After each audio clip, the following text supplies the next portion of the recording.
how to place a stop loss in SureTrader Pro. Talking about it in this video, so stay tuned.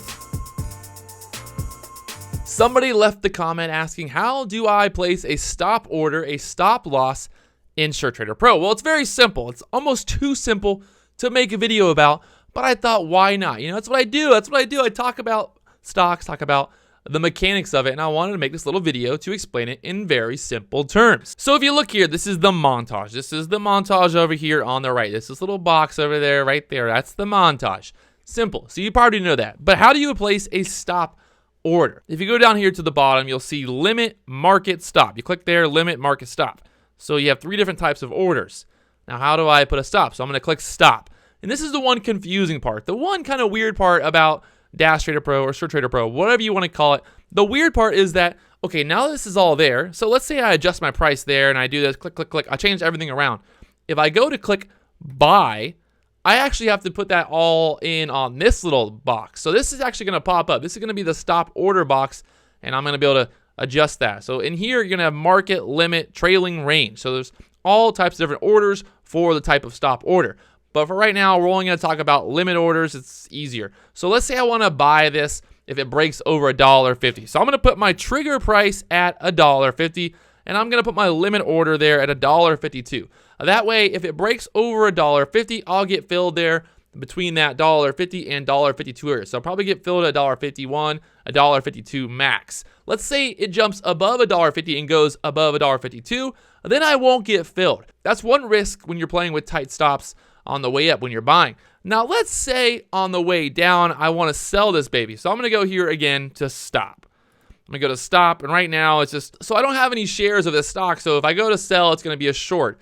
But let's say I own those shares, it would say sell order GLBR. So you can see there, once I did that, it's going to click up here, and I got to, again, enter this stuff in. So if I'm in there at $1.33, I bought GLBR, and I want to put my stop in there, which I never do. I don't use hard stops.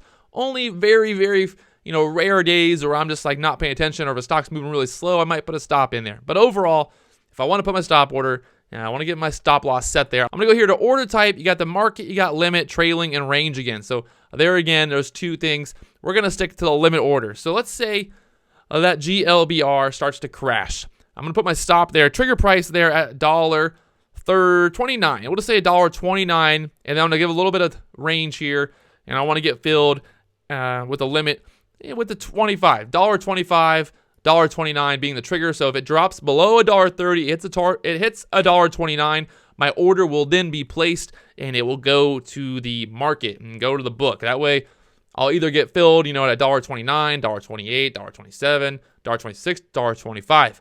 The one thing you have to think about here is, let's say this thing starts really crashing. I might not get filled at $1.25. So if I'm trying to sell this baby, if it crashes below $1.30 and I'm trying to sell it, and all of a sudden this thing goes to $1, I won't get filled. So you got to be careful. There's one way to get around that. You can use a market order, but then you have the problem is, let's say this does start to crash.